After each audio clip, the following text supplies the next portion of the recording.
Hey, what's up everybody, and welcome back to my channel. The last few days I thought a lot about art and what I'm doing with it, and especially the way that I'm doing it. And if you know my channel or you've seen anything on my channel before, you know that I mostly draw with ink. It's my favorite medium, if you couldn't tell.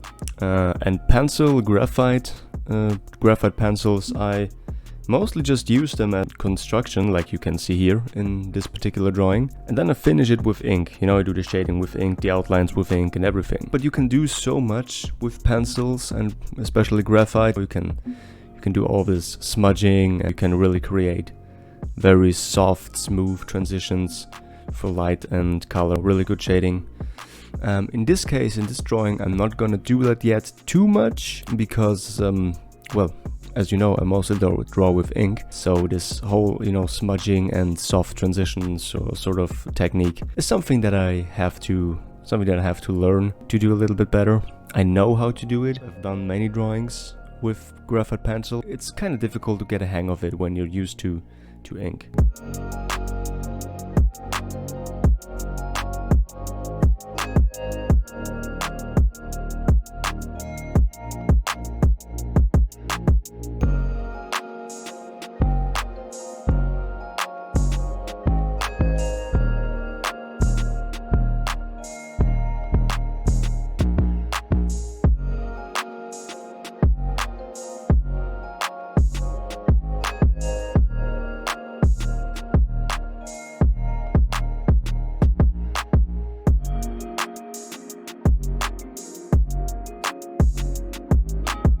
The reason why I'm doing this drawing with graphite is originally I wanted this to be a pen and ink drawing again, and because I think it would have looked really awesome, really cool with pen and ink.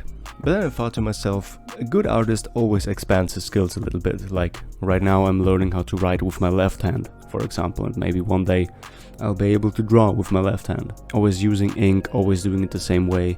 Maybe let's switch it up a little bit and see what I can do with graphite. Now in this drawing, I won't do really typical classical things that you do with graphite drawings, like, as I said, these smooth transitions and a lot of smudging and so on. Chosen to draw a rooster.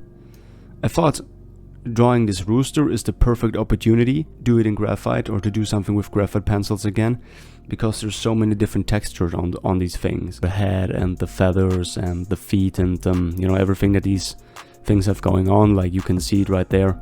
It has quite a lot of texture on it, and the different hair and maybe a little bit of reflection on the smoother hair and the texture on the rough skin and all these things. And especially creating depth and shadow with the thick feathers that he has here.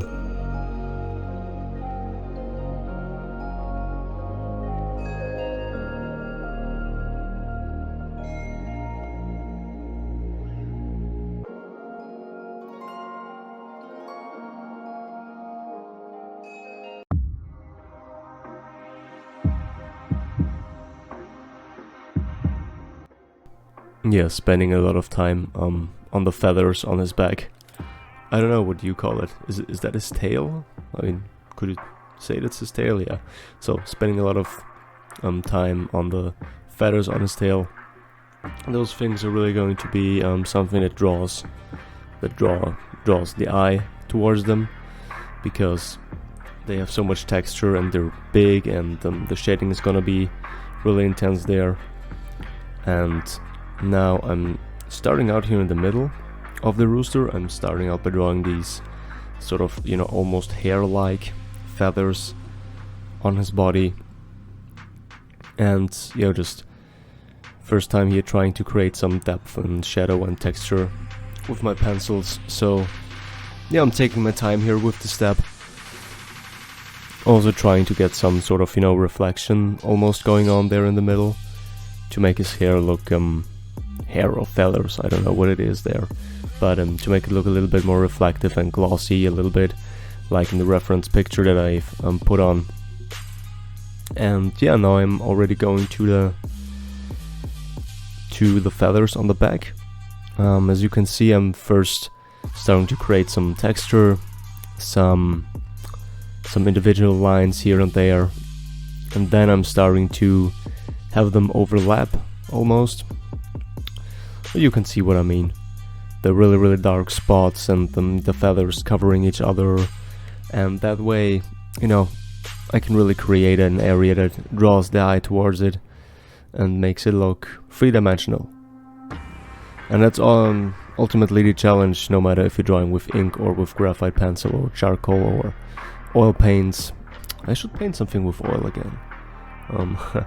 But yeah, it's ultimately the challenge, you know, to create something three-dimensional on a two-dimensional surface, and, you know, give it some depth and something that draws the eye to it and whatever.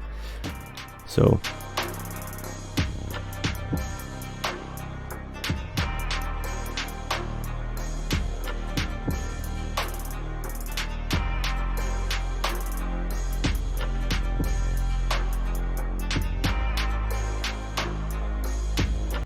now moving on to his neck.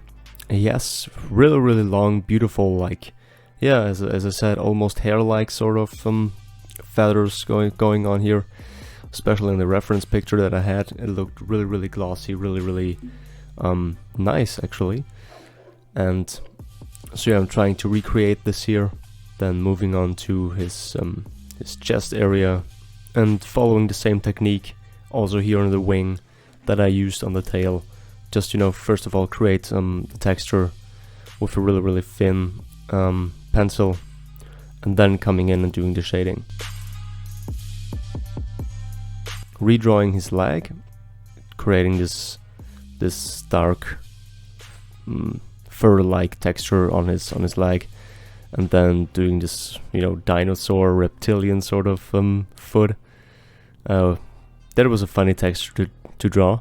Could have gone a little bit more. Could have put a little bit more effort into his feet, into this you know, this, yeah, as I said, almost reptilian sort of texture that he has going on his feet. But I think it looked good in the end.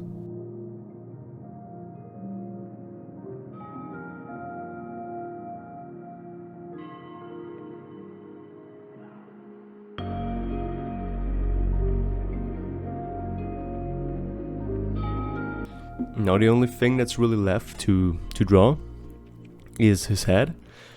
And that was a little bit of a, I mean, everything here was a little bit of a challenge for me, but I really didn't know in the beginning how I should approach this. So as you can see, I first drew in some texture here, this sort of bumpy, rough texture that he has on, or that chicken generally have on their head. The many skin folds, and I could have done a lot more here, but then I just chose to let it be like that. And, you know, as like, here's the end product. As someone who hasn't drawn with graphite pencil in a long time, I think this is not bad, and I'm proud of the outcome. Would it have looked better if I would have drawn it with ink? I think so, yes, but I'm proud of it, and it's the end product. And yeah, if you're an artist, if you're drawing something, if you're painting something, go and expand your skills. Draw with a medium that you're not that used to, and see what you can do with it. You know, learn a different technique, activate your brain, activate your neurons, and whatever. So yeah, thank you so much for watching. Subscribe to my channel if you want to see more. 600 subscribers, absolutely amazing. Thank you guys so much. Leave a like if you enjoyed this video, and I hope I'll see you around on the channel. Alright, thank you, bye.